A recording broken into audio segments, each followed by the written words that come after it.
Hello, my name is Mrs. Claus, but you know that, don't you? Everything is very busy at the North Pole right now, but I wanted to slip away just for a bit to come to read you a story. I think it's a very good story for Christmas. It's a story out about a boy who might be much like you, who wanted a special gift for Christmas. It's called Micah and the Wilson Hex Stinger. Micah had wanted a soccer ball as long as he could remember. It was in the sports section of Toys R Us at the Granite Run Mall and cost a lot of money. More money than his mother said she wanted to spend just on a soccer ball for him to kick around in the yard and get all dirty. Besides, she said, it'll probably roll out at a Penn Street and get squashed by a car or roll away anyway. You wait for Christmas. Maybe Sandy will have something for you that's better than a soccer ball. But Micah could think of nothing that would be better than the Wilson Hex Stinger. Gray with red and black and white stripes. He knew it would just fit in his hands. The size 4, he could feel it. The ball was still in a cardboard case, but he could feel through the openings in the cardboard how cool and smooth it was. The stitching on the curves of the ball reminded him of what it might be like to pet an alligator. Rugged and smooth at the same time, and cool. I'll take it to school, he thought. All the guys will want to kick it around and play with it. Boy, will I be a hit.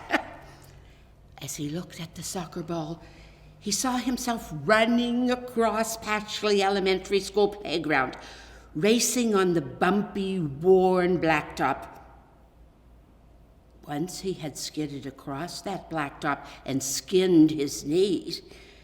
He had to go to the nurse, who scrubbed out the little rough pieces of macadam and then put a bandage on the wound. It was a big bandage, probably the biggest one he had ever worn, and the scrape hurt. When he got home, his mom gave him a hug. She always gave him a hug when he got home. And she said she would take him and his little sister Abigail to Moo Town, which was a nearby farm that sold ice cream. The ice cream was delicious, but boy, did that scrape hurt. I'll have to be careful of my footwork while I'm running with that ball, Micah thought. I don't want another scraped knee like that one. But think how fast I'll be able to fly. I'll be another David Beckham. But Micah could only look at the Wilson Hex Stinger every time his mother and dad took him and his little sister Abigail to Toys R Us, hunting for Christmas presents for cousins or friends. They did let him walk over to the sports section, and Micah thought that secretly his dad was enjoying that sort of thing as much as he was. When Micah and Abigail went to bed, all he could think about was that Wilson Hex Stinger, and he would always get an inside tummy smile. One night when Micah was going to sleep, he said a little prayer. Please, God, could I just have that soccer ball? I don't want anything else. Just a Wilson Hex Stinger. If Sandy runs out at the North Pole, I know they have it at the Granite Run Mall and Toys R Us. I've seen it. No one but God, he thought. God knows how much I want that Wilson Hex, and I think he's going to see that I get it too.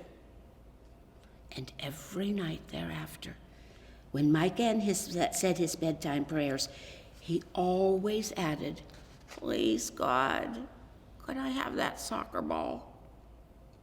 December went by so slowly. It snowed a little, and Micah and Abigail played in the yard on their sleds. One Saturday, their father took them sledding at Pashley Elementary. Kids were allowed to do that at Pashley, with a parent along, of course. Micah and Abigail's mother said she wanted to stay at home and scrub the kitchen floor. That was kind of funny because she usually did that sort of thing when Micah and Abigail were asleep. I'll bet she's going to Toys R Us, Micah thought. I'll bet she's going just to get that Wilson Hex Stinger. But Micah could never be too sure, because his mother had not seemed too enthusiastic about the ball when he had pointed it out to her, and he couldn't really be certain that he would get it. There's always Santa, he thought. And God. God takes care of everything. His mother had told him once, and then added, only it's not always in the way you think he will at the time. That was a strange thing to say, Micah thought. Sometime you'll understand, his mother had told him. Well, Micah wasn't waiting for that. All he cared about was that Wilson Hex Stinger. God knew it, so he was set. Then one night, a few days later, Micah woke up to his parents yelling, "Fire! Fire!" His father shouted alarmingly. Everybody had been in bed, and Micah and Abigail tumbled out onto the floor and ran to their parents' room. "We have to help," said Dad. "We have to go to see what we can do to help the Edwards." What? Thought Micah. What? The Edwards? They live down the street. That's Jimmy's house. Rushing to pull on his old red and blue plaid bathrobe and pushing his bare feet into his Adidas sandals, Daddy picked up Abigail because she was too little to run as fast as Micah. Fire was shooting out of the Edwards house. The house looked like a ferocious dragon, roaring and spitting out fire on all of Penn Street. Get back, his mother yelled frantically. Let the fire trucks through. The Albany fire trucks screamed down the street. Even if there hadn't been a fire, the wail of the fire trucks was enough to make anybody scared, thought Micah. Micah watched the Edwards run across their yard to the firemen. Micah counted them. Mrs. Edwards, Mr. Edwards, Jimmy, Heidi, and Lizzie. Thank goodness they were all there. A fireman with a huge brown and yellow coat and tanks on his back that looked like those of a scuba diver pushed in the front door. Where's he going? Micah asked his dad. He's going to get hurt. That's what firemen do to save people, his dad answered. They're trained to risk their lives to help other people. Wow, thought Micah. That must be a pretty important job. Very soon, the firemen came back out carrying Mindy the cat. Mindy was scared by all of the noise and confusion. She was squirming and meowing, but the fireman held her tight. He handed her over to Mrs. Edwards, who was standing beside her husband, and she wrapped the gray striped cat in a blanket she had thrown over her shoulders. Everyone was crying. Even Micah's friend Jimmy was crying. I want to talk to Jimmy, Micah said to his dad, but Micah's dad replied, I don't think so, Micah.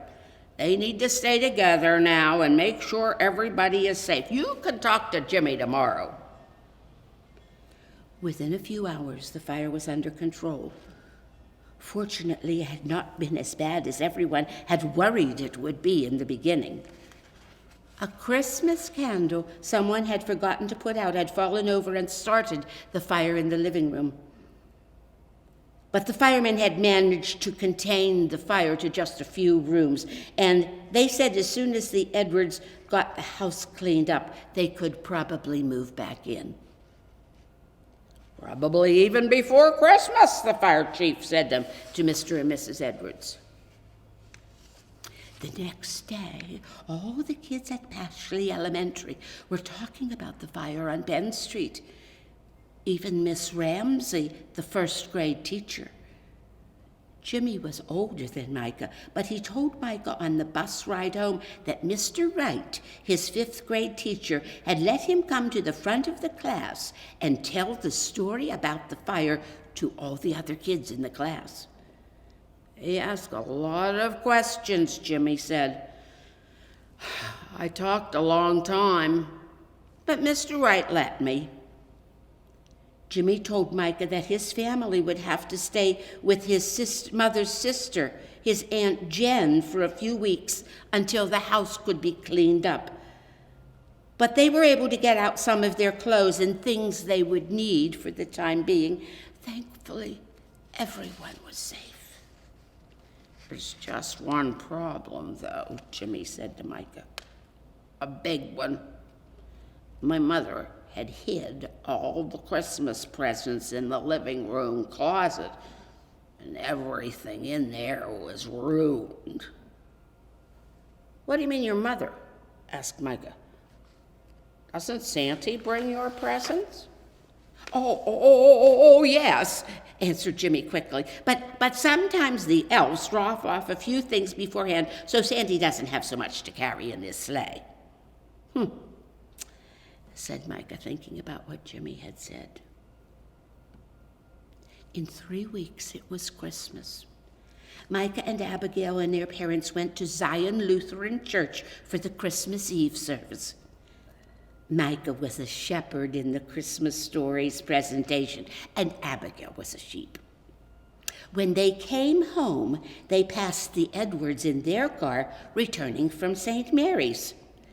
Jimmy and Heidi and Lizzie had participated in the children's choir there. Everyone was very tired.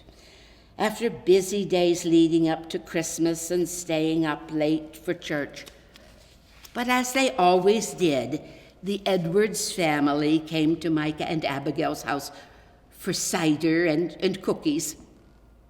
The adults usually had coffee. They took turns. This year it was Micah's family's turn to be the hosts. As the adults sat around the dining room table, Micah and Jimmy played with Legos on the floor, and Micah overheard Mr. Edwards say quietly to the others, "It's really unfortunate. Almost everything we had for our kids was destroyed in the fire. We've replaced some things, but this is going to be a lean year." "We have each other," added Mrs. Edwards. "We have the most important gifts any family could have." "You're right," agreed her husband, and all the parents seemed to think the same thing. After a very, very long night, Christmas morning finally arrived. Micah and Abigail had to wait upstairs until their parents went downstairs to make sure that Santa and all the elves had gotten out of the house so the children wouldn't see them. Then they tiptoed down the stairs very slowly. They didn't want to scare any leftover elves. It was one of the most beautiful days of the year. They didn't want to spoil anything. And there it was, sitting under the Christmas tree, was the Wilson Hex Stinger, size 4. Santa had gotten the word. "Hooray, hooray," shouted Micah. "My prayers came true." "Your prayers?" asked his dad. "What do you mean by that?" Oh, nothing." Micah didn't want to reveal his secret, at least not right away. He loved this ball. It was the best present any guy could ever want. It was beautiful and round, gray with red and black and white stripes. Just the perfect gift anyone could ever receive, he thought. And then Micah got very quiet. He sat holding his new soccer ball and looking at it for a long time. Suddenly he jumped up and shouted to his parents, "I'm going over to see Jimmy. I want to see what he got for Christmas." "Wait a minute," shouted his dad. "You don't even have on your jacket," added his mother. But Micah was out the door, running across the yards in his pajamas. He didn't even feel cold. He was so excited. "I want to show Jimmy my new soccer ball," he shouted over his shoulder as he raced toward Jimmy's house. "Hey, Jimbo," said Micah when Jimmy opened the door. "Hey," answered Jimmy. "I have something for you for Christmas," Micah said quickly, handing the Wilson Hex Stinger to Jimmy. "What?" said Jimmy, astonished and thrilled at the same time. "For me? Why are you giving this to me?" "No reason," answered Micah. "You're just a good guy. My friend." "I give a friend a gift?" Then Micah scooted back home as fast as he had run over to Jimmy's house. He wasn't a bit cold. In fact, he was warm as toast. "Me and Jimmy will have a great time with that ball," he said to himself. "In fact, it'll really be more fun if there are two of us rather than just me by myself." It wasn't too long after Micah got inside his house that his parents noticed he wasn't carrying his soccer ball. "Where's the ball?" his dad asked. "I gave it to Jimmy." "What?" resounded his mother. "That was the only thing you really wanted for Christmas. You gave it away?" "Yeah," said Micah nonchalantly. "He's a good kid. He's my friend. It made me feel better giving it away than keeping it only for myself. I've lots of other stuff anyway. I prayed for it, and I think God knew how much I wanted it." Micah's father looked at Mommy, and with his eyebrows wrinkled like he always did when he was thinking about something, he asked Micah, "You prayed for it?" "Yeah, every night. You're right. God does know everything." It took a minute for Micah's dad to clear his throat, scratch the whiskers on his chin, and then take off his ball cap. "You know, buddy," he said to Micah, "you're a really good kid. And in my estimation, the reason you got that soccer ball may be because God does know everything. It isn't the soccer ball that's important here. It's love. And maybe God knew you would find a way of passing on his love by giving your love to Jimmy." "I love Jimmy?" Micah asked. "You sure do," said Dad. "And that, Mr. Soccer Champ, is your gift from God." Micah's parents didn't say anything. Micah saw them looking at each other, and then they laughed. Grown-ups are really weird, Micah thought to himself. And then he decided God did take care of things. And although it certainly wasn't in the way Micah had planned, it was even better. It meant that both he and Jimmy were happy. And then Micah smiled, his inside the tummy smile. "Thank you, God," he said quietly. "Merry